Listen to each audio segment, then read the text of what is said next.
Good afternoon. Welcome to our weekly livestock market update. I'm Brownfield commodity market reporter John Perkins. With us is University of Missouri livestock economist Scott Brown. Good afternoon, Scott. Good afternoon, John. All right, Scott, let's kick things off with how the markets did this week. Yeah, so if we look at cash markets, we've actually seen some strength in a number of those markets. On the cattle side, if we start with fed cattle, up almost $4 this week, while on the feeder cattle side, a little bit of a mixed bag, $3 lower to about $5 higher, depending on where we were in the week. When we look at the current futures markets, current live cattle futures this week was down a little more than $1, while current feeder cattle futures closed down about a little more than $2 this week.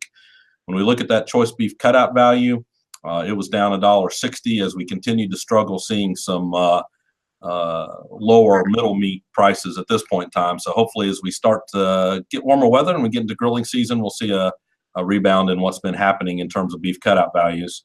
On the hog side, cash hog prices also higher this week for the first time in a while. We saw higher cash hog prices up a little more than $4 this week. Lean hog futures, that current contract, also about $1 higher this week. And also got pork cutout value to go up more than $2. Now that still leaves it 9% below where we were a year ago at this time, despite, again, some strength in belly markets this week, up over $6. Still belly prices down over 20% relative to where they were a year ago at this time. Okay, and Scott, Friday afternoon, we had the USDA's monthly cattle on feed report, and it looks like the numbers came out pretty close to expectations. Yeah, that's right. So some good news, I guess, in a way, John. You know, when you look at March placements coming in at 90.7, that certainly was very near the pre-report estimates, and we're finally starting to see that turn down in terms of placement numbers. We've been looking for it for a while just because of the pull forward of calves off of wheat pasture out of Kansas, Texas, Oklahoma as a result of what was very dry weather there. So it's nice to see we're actually getting some affirmation that all those calves we placed earlier now starts to leave us a hole in terms of placements. Even when we look at what's on feed, though, of April 1, that's setting at 107.4. Yes, that was very near pre-report estimates, but reminds me that feed yards are full right now. Right. And Scott, Thursday, we had the USDA's livestock slaughter numbers, and you wanted to highlight one specific area of that report. Yeah, you know, so we've been focused on where the beef cow herd heads as we look forward into 2019. And we now have 3 months of data that suggests beef cow slaughter is now running about 10.5% above where we were a year ago at this time. If that kind of trend continues, we're probably talking about a large enough beef cow slaughter number to actually potentially turn the herd down come January 1 of 2019. So we'll have to continue to pay attention to that. I think, again, dry weather is playing a role in places like Texas. But perhaps even the lower prices that we're starting to see are tempering some of the growth that we've seen in terms of beef cow inventory here over the last few years. And Scott, you did mention earlier that year to year, the pork carcass cutout value is kind of struggling a little bit. And I think that shows up in the livestock slaughter numbers as well, doesn't it? Absolutely, it does. When you look at what we're doing on the pork side, so for March, we came in at about 2.3 billion pounds of pork that we produced. That's another monthly record for March, and frankly comes on a consecutive string of records dating back to September of a year ago. So we continue to push a lot of product out there.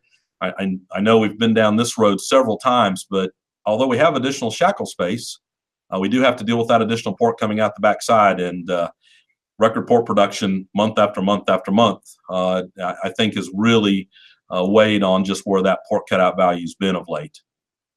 And then speaking of pork, again, USDA's cold storage numbers are out this upcoming Monday, and probably expecting a pretty big number out of that, aren't you? That's right. You know, you look ahead at cold storage, and it's going to start to give us a glimpse of just how much are we backing things up on the pork side in particular. And if we get a pretty negative report, I worry about where we go. Despite when you think about what's happening, we're probably seasonally going to try to talk about some price strength. Yet cold storage could put a little damper on what happens, I think, especially on the pork side when we get that report next Monday. Okay, and what else are you keeping an eye out for in the last full week of April? Well, again, I think we continue to focus on the same things of just overall supplies of both beef and pork that we have on the marketplace. And we can add to that all the uncertainty that comes with the trade rhetoric that goes on in almost every trade agreement that we talk about. Anything that slows down international demand for U.S. beef or pork we know is a problem just given the sheer volume of production that we see on the market today. Scott, we'll talk to you next Friday. To have our weekly livestock market update delivered to your email inbox every Saturday morning, go to our website at brownfieldagnews.com. Click on the subscribe link, and you can also submit questions there as well. And for market updates twice daily, check out our Market Minute. Have a great weekend. I'm John Perkins for Brownfield.